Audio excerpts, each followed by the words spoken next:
So we are here with ZaQ Chojecky, or with the French I'm Chojecky or Chojecky. We are going with Chojecky, okay? Sure.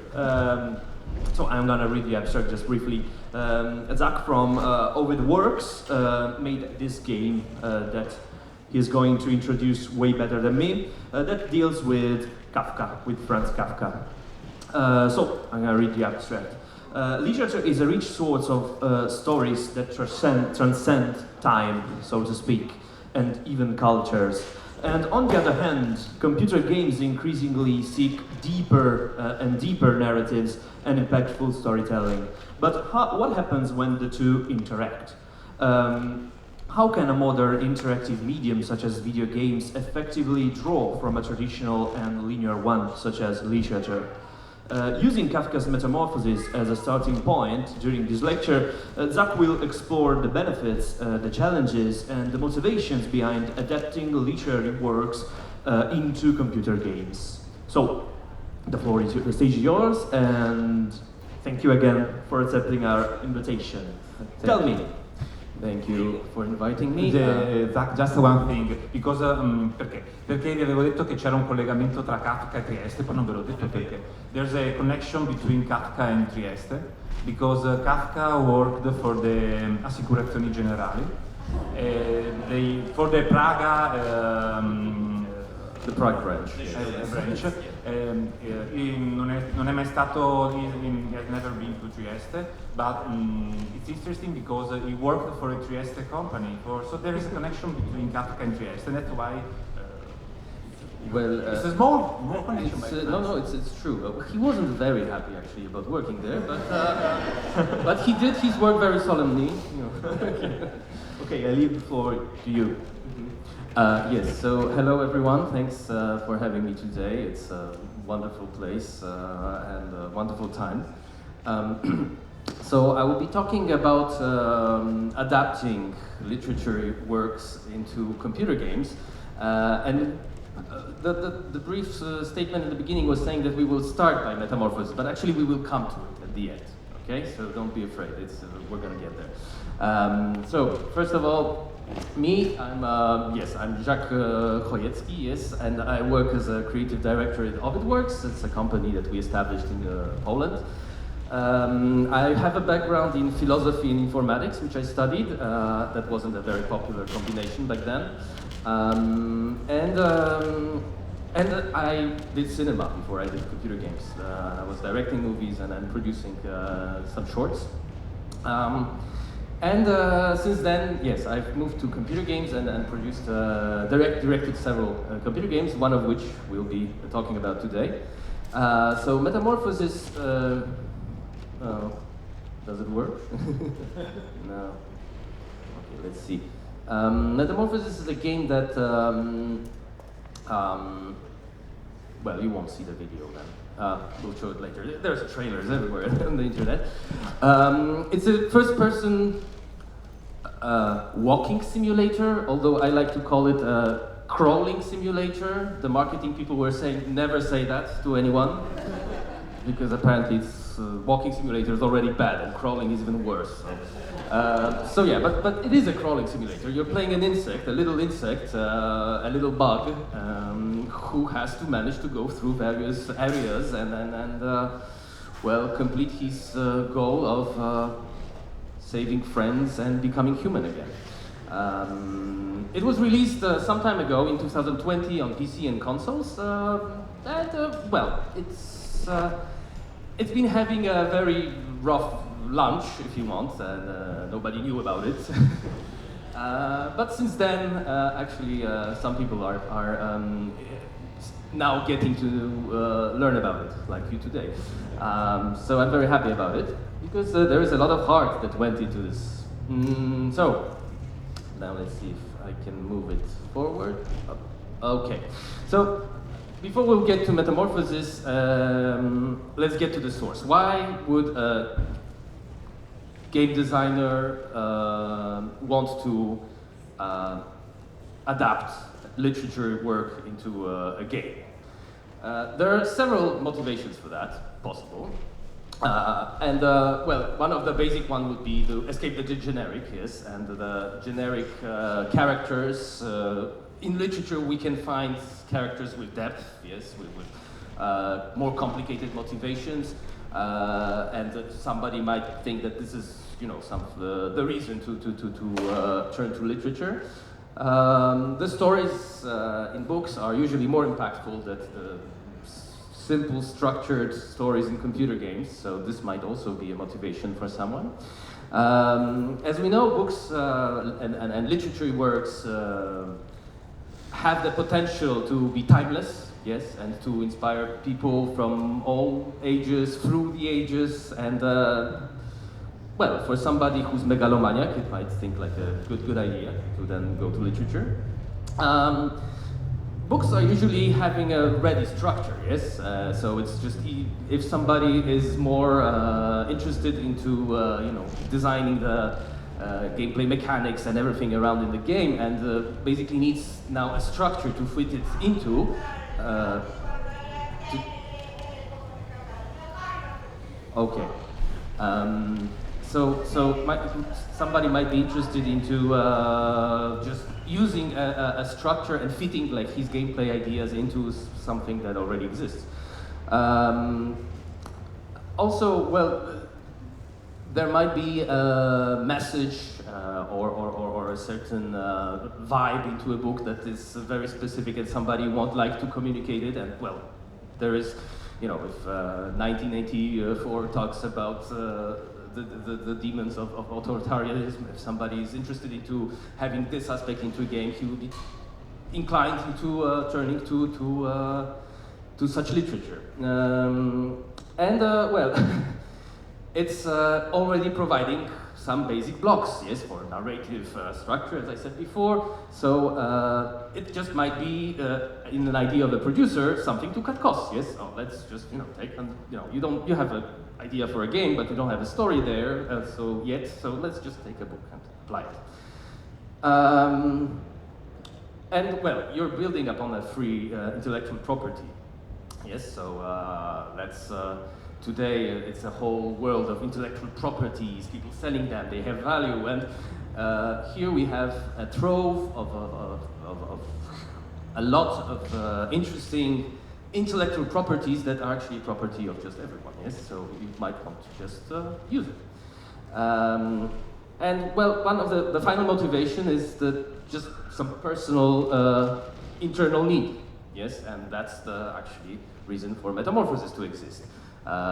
If there's a writer that impacted you, you know, in a very deep way, you just would like to transpose maybe some of his thoughts, some of his visions, some of his world into a new medium. So this is a very important motivation, yes, and this is the one that brought Metamorphosis to life. So of course there is a lot of adaptations, yes, today in the cultural world. We have, of course, all the main franchises, which a lot of them are based in books, yes.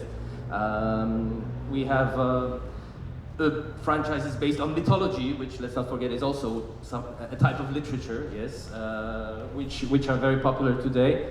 Either Chinese or Greek, game designers tap into it and don't, you know, they don't have any scruples. We have the adaptations of more modern literature, like Jules Verne and then the 80 Days, yes. We have, of course, Agatha Christie's Sherlock Holmes, and we have also Hamlet, yes, versions of in interactive media. So Elsinore being a very interesting one. We'll get back to it later. There is adaptations of stories which are translated and adapted in a way that are not so obvious. So Spec Ops: The Line was an adaptation of Heart of Darkness by Conrad. Yes. You have obviously all the modern science fiction. Stanisław Lem writing a book, the novel The Invincible, which was also adapted by a Polish studio just recently.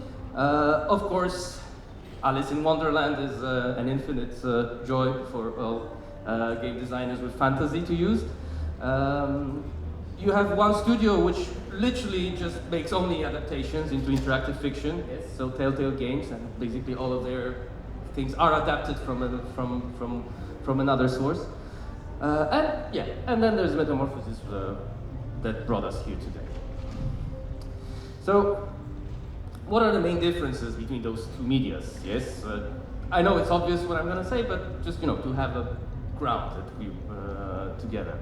So, first of all, books are a very non-interactive media. Yes, you read a book, you just take it as it is. While games obviously require input from the player. This results in two ways of how games are, of how the media is consumed. So one is linear, yes, except for some books like Cortázar, yes, or Choose Your Own Story books. Literature is mostly a linear medium, while computer games by nature are non-linear, yes, they depend on what you will do and what you'll say. Another important difference between books and games is the mode of consumption, of how you interact with the medium. Books are mostly cognitive action, reading a book, yes? It happens you read, but it happens in your head. While games are both motoric, perceptual, you have to look for some things, and cognitive, where you have to construct stories and then figure out what to do. But they have a lot of more things going on, yes, when you just interact with the medium. And last but not least is the reason for these mediums to exist. So books are there for many reasons. We can read books for enjoyment, but we can read books for educational purposes. We can read books for aesthetic purposes, for self-reflection. There's just endless reasons of why we read books. While computer games are mostly ludic, they are about having fun. And I encourage you to think about it in this way, because if a game is not bringing you fun, then there's a little chance it will basically get through. So, as a nature, computer games are here to bring enjoyment. So, there is this idea of transmedial storytelling that occurs when we adapt stories from one medium to another. Yes, it's not a new idea. So, Greeks and all the religious narratives are narratives that exist in different mediums. Books were only one part of it, yes, but people couldn't read back then, so they had to have statues, had to have paintings, had to have everything that will tell the stories, tap into the narrative. There were rituals, which, by the way, is interesting because rituals are interactive, so it's the first form of interactive, medium, yes, way before computer games. But as a general rule, it's not a new thing. And what is interesting about this transmedial, narratives, is that usually they are forming a group of people and an identity in those people. Yes, they are very they form communities. Yes, so obviously religious narratives, but if we look into modern transmedial narratives, they also bring communities together. Yes, which have very strong identity. Fans of Star Wars, for instance, of Lord of the Rings, yes? These are literal communities. So, traditionally, the transmedial aspect was happening before because either something was snowballing, yes, something became popular in one media and then you wanted to bring it to another one. But today we also have things that happen like this by design. And I'm talking about, for example, the Matrix franchise, which tried to make a film, a computer game, and a series, and like a lot of different things at the same time. So it was by design. So today it's also happening. Yes, it's not only a natural evolution. It's also like by design from the beginning. We have a narrative which we would like to have in many medias. And all of this is, this transmedial storytelling is possible because of concept of transfictionality. So what is it, this transfictionality? There is actually a lot of definitions. I just took two academic quotes, just to give you an idea of how the academia looks at it. So, yeah, creation of story worlds through multiple documents from various media, or migration of fictional entities across different texts. So basically what they mean is that you have two mediums that share the same either locations of fictional worlds or elements that share something that will bind it into one narrative, yes? And then with this, when you have this transmedial approach, you can do several operations on the story, on the source. You can, and we will talk about it a bit later, but just mentioning it now, so that if you adapt a book into a game, you can either expand it, modify it, or transposition it. And I will get back to it later, okay? So just to mention that it's about this. So it's also important to not mistake adaptation for quotation. Yes, it's not that I will quote Kafka in Metamorphosis because there's going to be one character just mentioning something that was in a book. It's not the same thing as creating something that shares the same, what we call story world.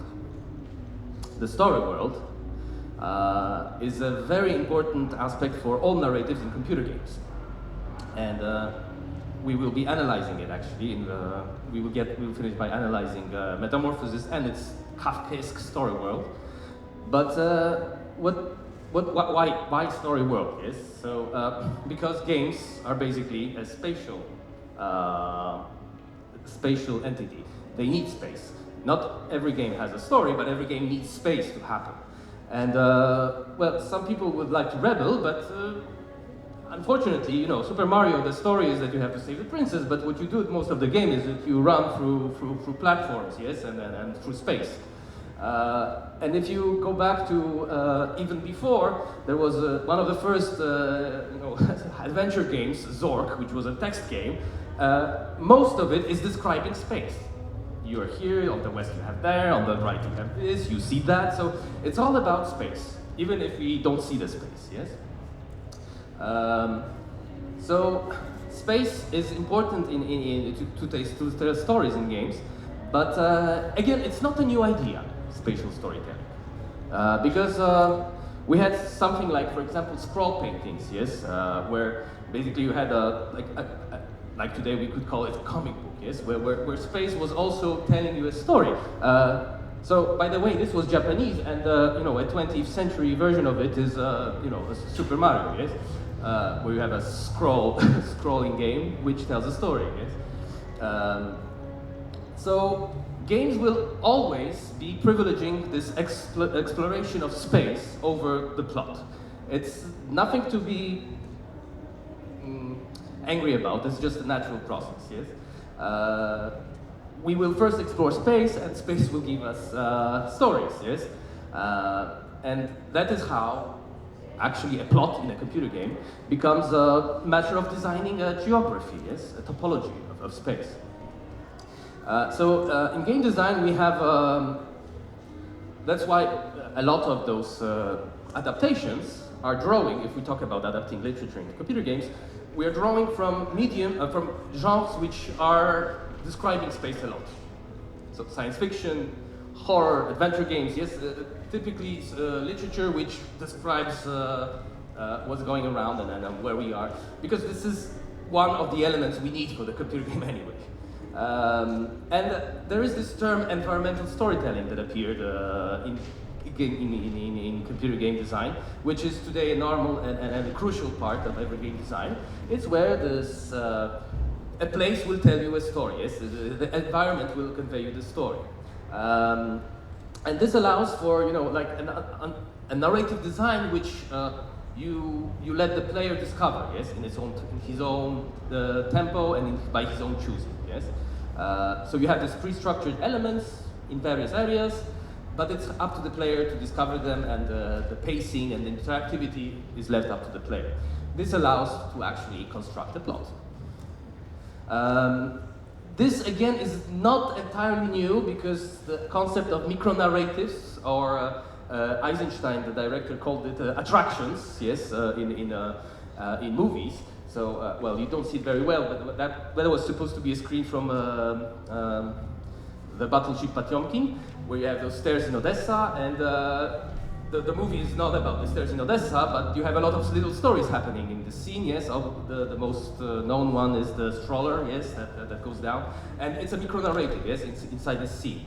And this is a bit the same mechanics that we use to tell stories in computer games, yes. We have a scene, and then in the scene, within the scene, we will tell a micro-story, a micro-narrative, episodic story. So this is not important. Okay, here. So the story world. This is this concept that we came to. Yes, that in order to have to be able to adapt to have a game that tells a story, you need something of a story world. So space and a story. And there are several elements to it which are basic, which are needed. Yes, there are the static ones. So of course we need the player character. Yes, defined of who he is, who is our hero, who the player controls. There is a lot of NPCs that again we can take from yes. So when adapting, yes, we will have we can draw inspiration from literature, from our source text of who we will bring into the game. You have folklore, legends, and backgrounds, all those backstories. Yes, in Lord of the Rings, you will have the backstories of dragons. Yes, in Star Wars, you will have the backstory of that there was a rebellion, that there was a republic once, and this is all drawn from source. Yes, you can just insert those little folklores in the world. Then there is topography and space, as we said, a crucial element for any computer game. In some so we can, when adapting this, in Star Wars it will be a galaxy, in Middle Earth, in Lord of the Rings it will be Middle Earth. These are all elements that it will be, if you adapt Marquez, it will be Macondo and Argentina. But the space will be, again, can be drawn from the source text. You have a set of natural laws, which is required, which is also a central element. It's in Star Wars we have the Force, yes, which allows you to do things. Sometimes there is magic in the world, sometimes there's some psionic abilities, but they are usually described in the source text because they are also one of the themes of the main topics of the source text. We, adapting it to another medium, will surely want to take and use them. So, social rules and values. We will have people, creatures populating our world, our story world, and we will need some rules and values of how they're structured in order to be able to go around. Yes, I mean there's going to be either a medieval stratification of nobility and poor people. It can be in the Matrix programs and people who are enslaved by the Matrix, yes, but there will be usually some structure of in the story world of how the people are, what is their place and what is their relation and what is also their values, what they cherish, what they don't. And at the end, last but not least, there's institutions, yes, which either encompass, represent, or are against those values. Again, this can be magic schools, yes, political, like you have this old republic, yes, in Star Wars. You have kingdoms, yes, but those institutions are crucial again to have a story world that makes sense, yes, to know and have them defined. And now you will have during a game when it happens, you will have the story world and you will have various events happening, yes, while the player will play. You will have those dynamic events which can either influence, we basically divide them into physical events and mental events, yes? Physical events which will influence the world, suddenly there's a collapse, something happened to the world, the planets that become destroyed, or institutions that stopped existing, or natural laws that changed, yes, I don't know, magic that suddenly disappeared. And it will also influence those legends and backgrounds, yes, suddenly prophecy has been realized. So these will be the physical events, and then there's those mental events, which usually are directed at the characters, which are in the story, yes, because they're mental. So now I told you there's these operations possible before between those story worlds, and I'll just quickly draw them out now. So we have a source text, and what we can do with it if we want to make it work in another medium. So first is the transposition that is possible. It's basically I take literally the source text and transpose it into a different setting, yes? And this is, for example, what Spec Ops: The Line was doing, yes? This adaptation of Heart of Darkness of Joseph Conrad, yes? They basically just took the story and changed the water into sand and adapted it, made it into another time frame. But the story and what happens to the character is very, very precisely the same. All Lego games do the same thing, yes? They just basically take a story and they change the characters into Legos, yes? Well, then you have the modification, so you kind of modify a bit the game, and this is something very tempting to do in computer games, because if you have a character, and it is the main character of the book, and then it's the main character also of the game, you would like the player to have some kind of choice. So, what if the character didn't do what he did in the book, but he did something else, yes? And that's why you suddenly need like a little more of those things around the source text to be able to accommodate that, yes? Again, Telltale games are doing a lot of those situations where suddenly you have to choose, yes, what the character will do. And this creates a little different story than the source text, but still true to the you know, set in the same story world, yeah? And now the last element of it, I know you don't see it because I'm just, you know, in the middle of it. So it's an expansion, and that's what is the most popular operation on transfiction in computer games. Because we basically take a story and we expand it. We try to make more out of it. Basically, like most computer games will be doing that in different ways. And also, so this expansion can happen in different ways, which I will just up.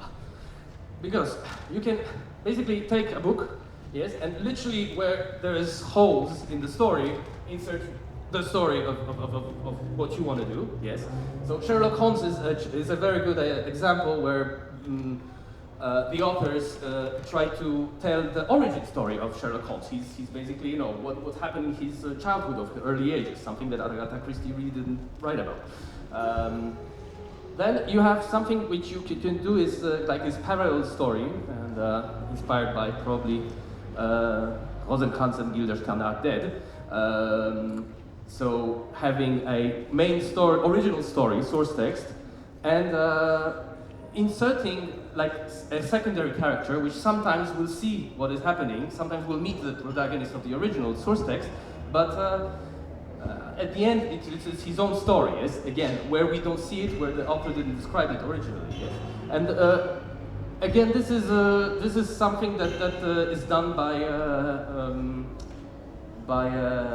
for example, Elsinore, the Hamlet adaptation, yes? It's typically where we follow Ophelia, not Hamlet. And we drop on Hamlet in some key moments that are described by Shakespeare, but otherwise, we actually don't know what Ophelia is doing, yes? And the authors use this to basically make us play Ophelia and have some impact on the world. And the last, let's say, last operation that is possible with this expansion, yes, is to have the original story, like, you know, central, but actually tell your story in the other medium in a peripheral way, like an orbiting thing. Is that it's just draws, so it is set in the same world. We know about the story that we read in the books, but the story that we're telling in the game is just peripheral. There is recently a Star Wars game that did that, yes, Outlaws, I think it's called, and it's happening in the Star Wars world, but it's really peripheral to the main source material. So, all of this, now we come to Metamorphosis and Kafka, with some specific now operations that I will tell you what we used to come up to the game, to have what we have in the game. So Metamorphosis is a game in which you play Gregor Samsa, transformed into an insect, at his friend's place. His friend's name is Joseph K. So when you wake up in the morning and you want to, and you figure out you're an insect, and there's first big difference, and that you're not a big insect, but you're a small insect, and you're only, your friend who is sleeping still there, and you maybe try to wake him up, suddenly there are two guys entering the room and arresting him. So we will have the arrest of Joseph, we will have then the meeting of Joseph and his lawyer, some court appearances, and all of the elements that we have in the trial of Franz Kafka, while we actually just drop in and look at them from time to time. But we have our own storyline as the player character of Gregor, who, well, transformed into an insect, needs to figure out how to come back to human form, but also needs to help his friend who's just being arrested, and he's in trouble. Very quickly, the main character starts to think that it might be related.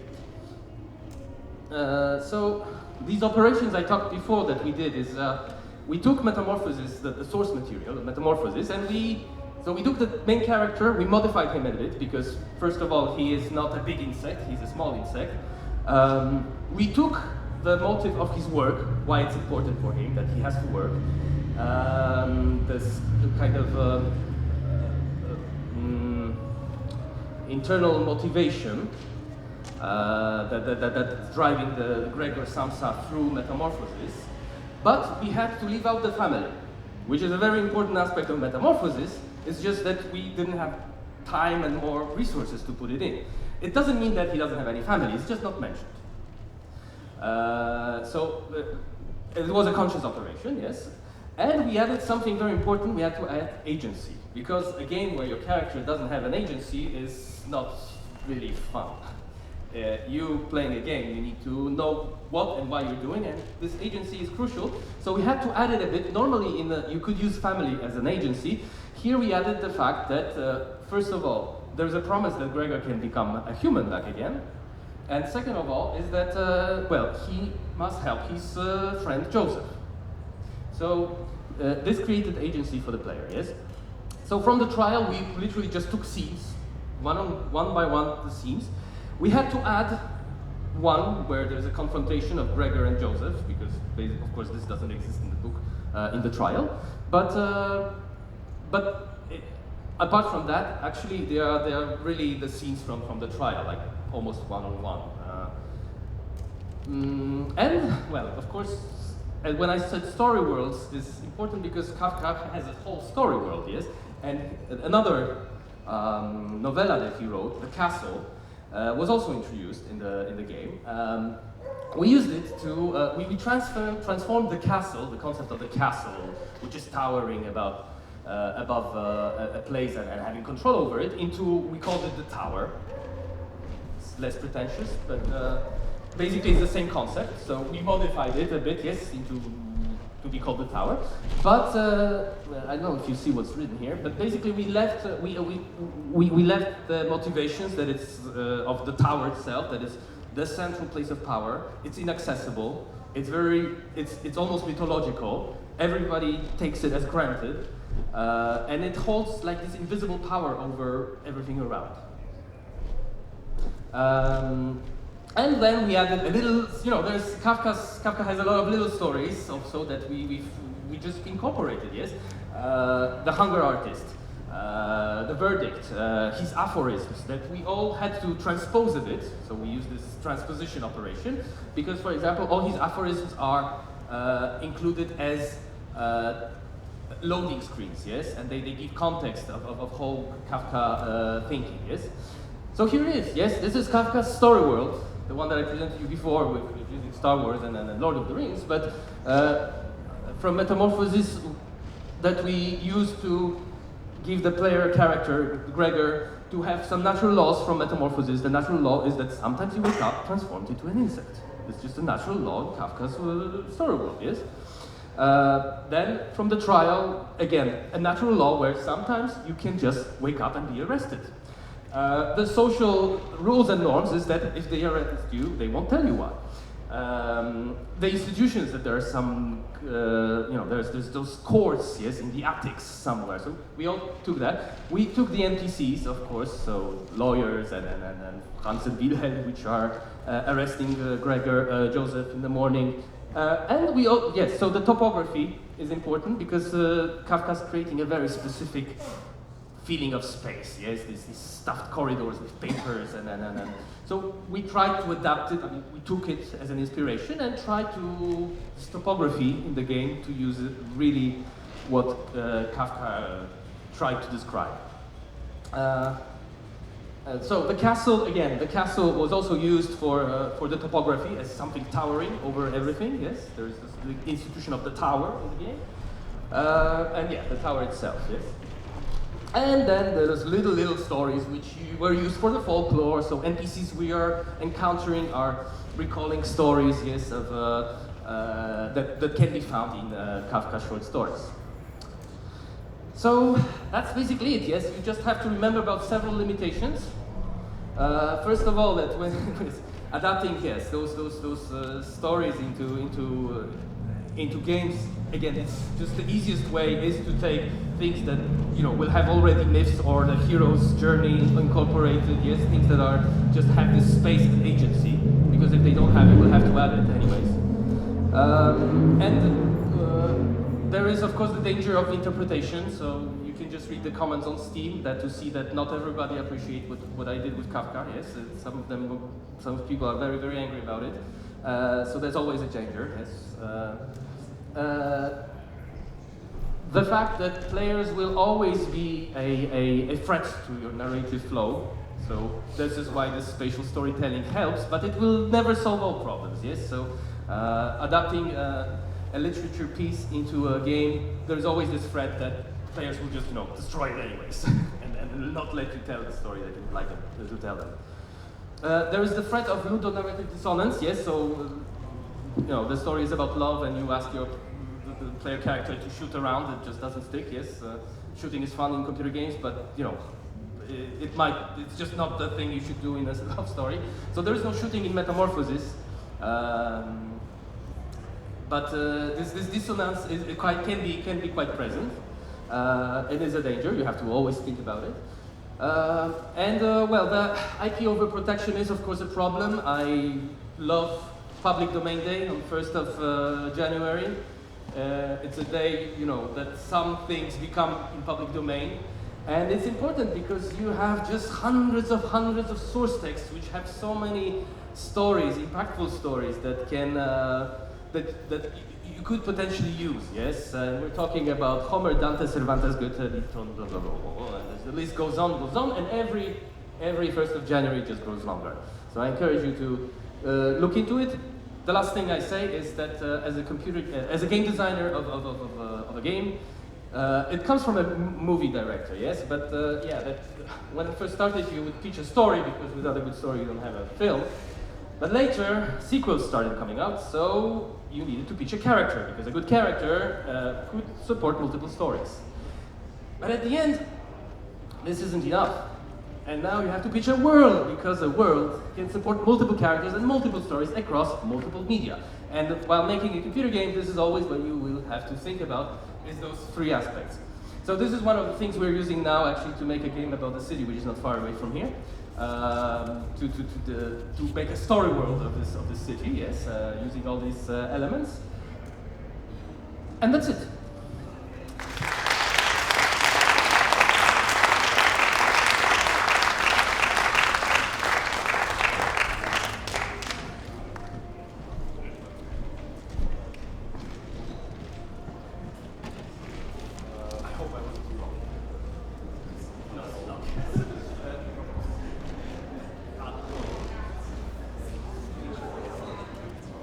Okay, thank you very much. And of course, there are many interesting things, and it's also quite challenging to adapt Kafka, I imagine. So it's really hard to not entirely subvert Kafkaesque story worlds when you adapt into a game. So, but maybe we'll get into it later.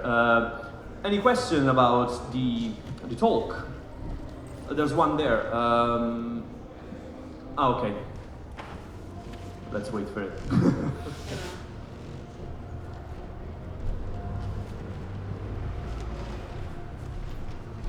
There was a yeah. Don't fight.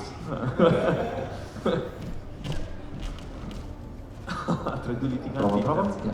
So thank you for the presentation. That was very interesting. My question was, you talked about the fact you took inspirations from various elements of Kafka's work, but how and why did you choose those elements? So it was meant for personal reason, for what you wanted to express. So how was this choice process going on?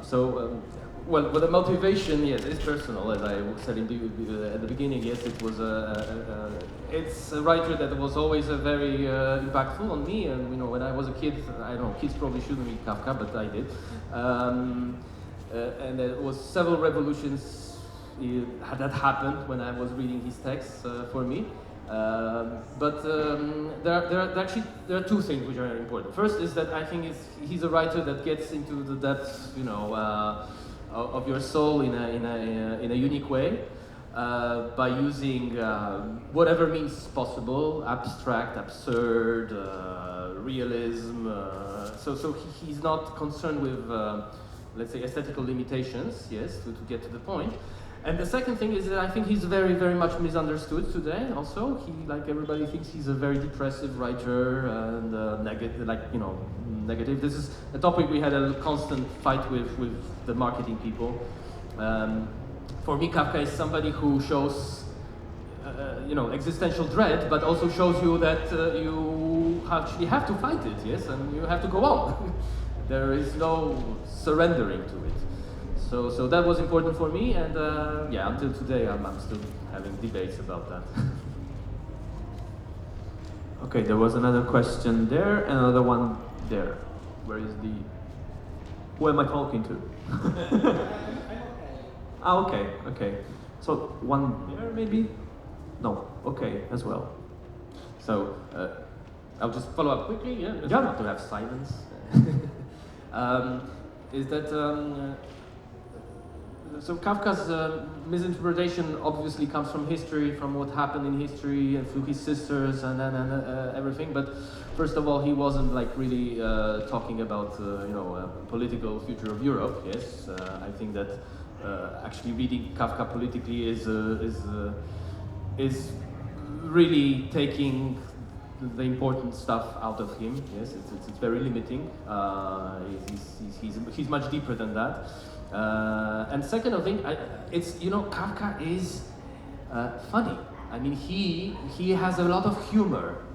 It might be a bit dark humor, English humor, but it's when we were actually writing the text for the game, I used the help because there was a lot of dialogues there, and I used the help of a friend who is a standing comedian, because for him Kafka was a guy who would enter in the beginning of the century and read his stories in bars, and people would laugh. Yes. So he had this aspect of he wouldn't publish them, but he was reading them. Yes? And we have known records of that. Yes, and then only because of the tragical nature of what happened, and let's say some interpretation of his friends that wrote texts, out of his literature became so dark. Yes. But initially, I think it's just existential. It's without a color. Okay, are there any other question? Okay, one there. But who am I talking to again? She's like a ghost, and I never see where she is. Sorry, of course. Well, first off, thank you for the presentation. It was very interesting. And one thing that I kept thinking too when you were talking about, of course, books that were adapted into games. Well, one that was adapted most directly that kept coming to mind was the Metro series.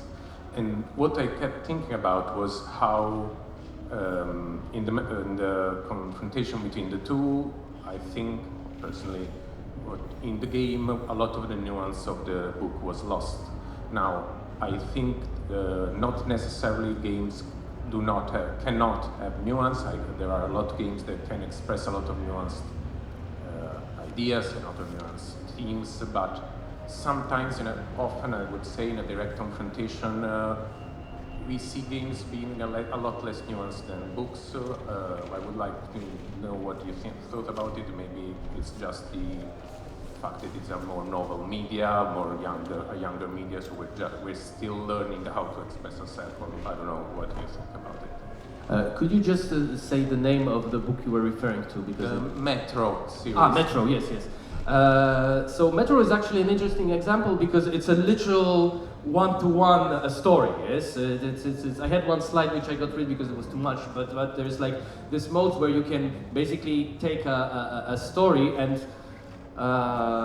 like a storyline from a book, yes, and then place it just as an interactive thing, but which limits your way you can go to only accommodate what the book was telling, yes? So this is an operation like this, and I think it was quite conscious. They tried actually to do it with like trying to see if this will work.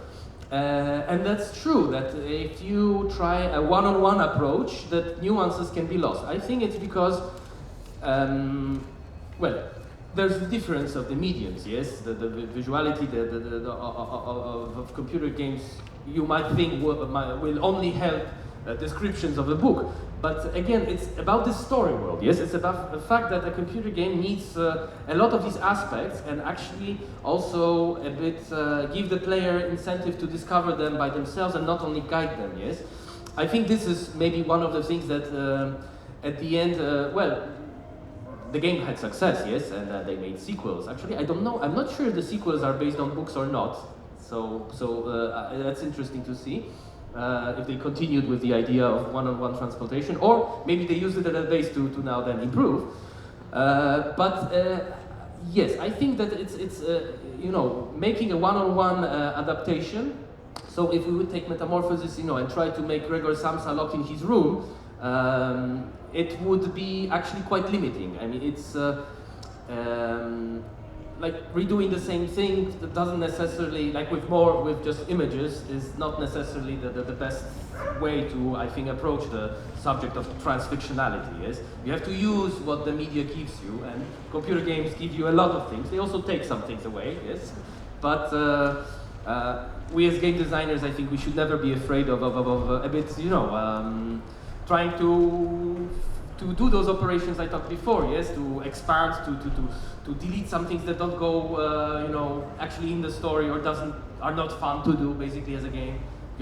Just returning to an earlier statement, if the game is not fun, people will not play it. Yes, so that's why I think in Gluchowski's Metro, it was kind of an experiment, which, well.